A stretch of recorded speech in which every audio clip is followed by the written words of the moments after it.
Hi, hello magazine. This is Shahbaz Taseer. I'm here to talk about my book, Lost to the World. It's released now and available at Liberty Books and Readings. You can order it directly from Amazon. And thank you so much for having me, guys. This is amazing. All the things that I touch in my book, whether it's the isolation part of it, whether it's the torture part of it, the actual kidnapping, the planning of the kidnapping, my escape, war, bombing. I think something in that book which I don't really speak about a lot because I know people are very interested in, the carpet bombing, the torture, the isolation, the group itself, terrorists, the political situation in Afghanistan. But the one thing that is very close to me and to my heart is the children that are part of this story. They became a reason for my sanity, for how I actually found my humanity again. I had been kept like an animal for so long that I think I'd even forgotten. And I still remember, and I speak about this sometimes. The first time that I smiled in 2 years was because of something that a baby was doing. And I smiled, and I remember it felt so strange and alien to my face that I just remember thinking, what kind of an existence did I have that I didn't even remember joy, and I could not find any joy in my memories to make me smile, and yet there was this innocent child who had the ability to do this. So I think the children, my journey with them, it's something very close to my heart. It also shows that in the darkest places you can find light. And of course Aya Jan, who was my kidnapper's mother-in-law, who I to this day believe saved my life from that man. And you have to read about it in the book. It's whatever it is to find humanity in such a barbaric setting is a gift from Allah. So these few things are I think I don't speak about them enough, and they're probably closest to my heart. So it's very interesting. While I was in Waziristan and Afghanistan, I actually kept a diary. And I kept this diary for 2 years, right up to the point where my group and the Afghan Taliban got into a dispute. And I was arrested, and I lost whatever, few things that I'd collected over the years.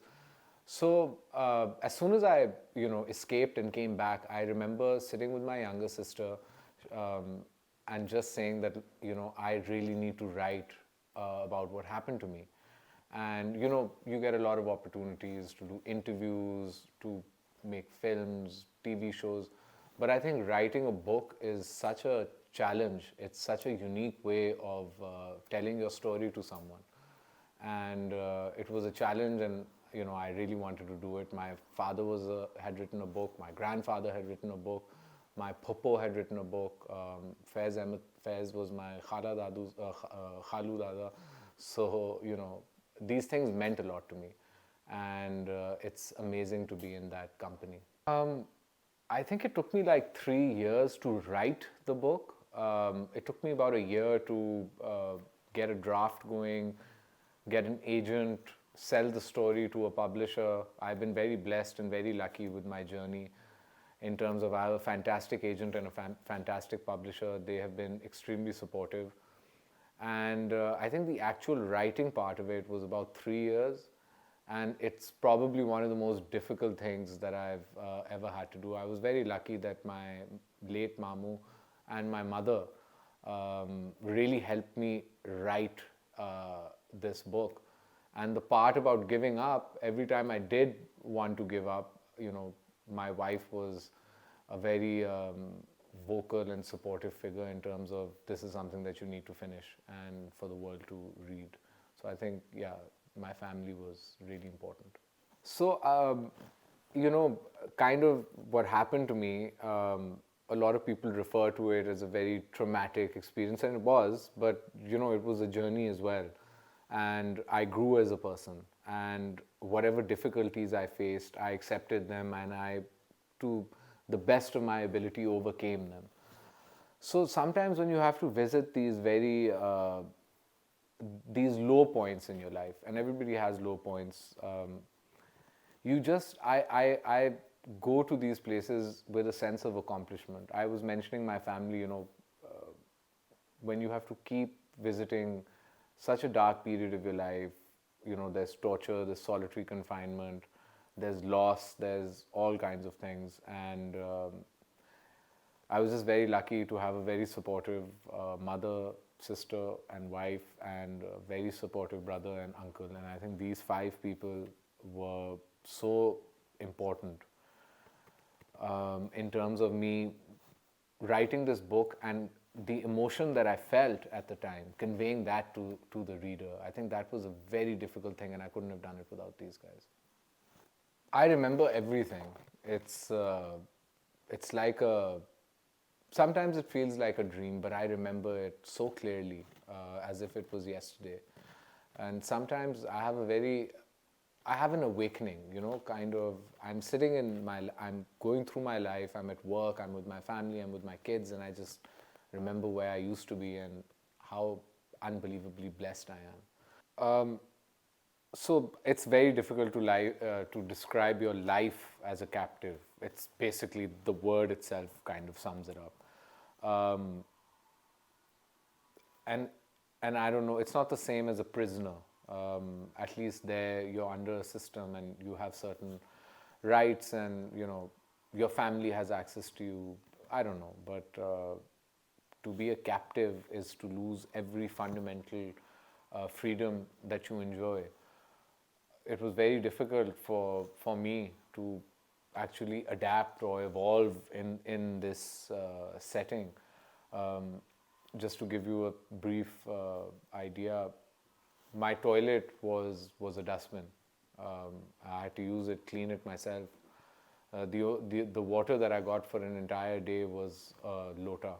I had to use a loo with it. I had to do my wuzu with it, and I needed drinking water. I got one helping of Maggi noodles in the morning.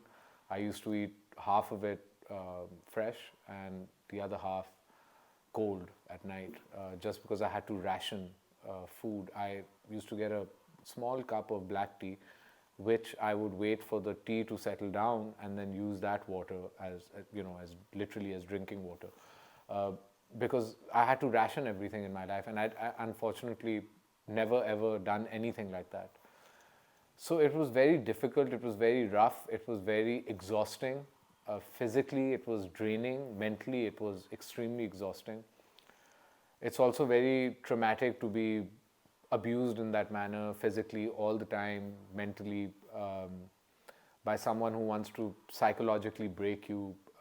Your physical being means nothing to them. So it was very, very difficult. And then the second part of the question of how I kept myself sane, hope. I never let go of hope. I think hope is a wonderful thing. It gives you a reason to wake up. I read in the Quran very early on that to be hopeless is, to not believe in God's mercy and miracles. And that's very important, because God's mercy is a miracle on its own. For His mercy to touch you, for Him to bless you is one thing, but for Him to have mercy on you, I think that's incredible. And I found a lot of refuge in the Quran. I found a lot of optimism in the words of the Quran, and it really became like a reason for me to not just wake up the next day, but fight for my next day. And an undying will to get my freedom, to see my family and my friends again, and not really to do anything extraordinary, but really to enjoy the simplest things in life that we fortunately or unfortunately take for granted. But they are such a blessing, and I couldn't let go of that idea, and so I'm here now. It's that's a I have a different outlook on life in terms of I really believe in living your best life.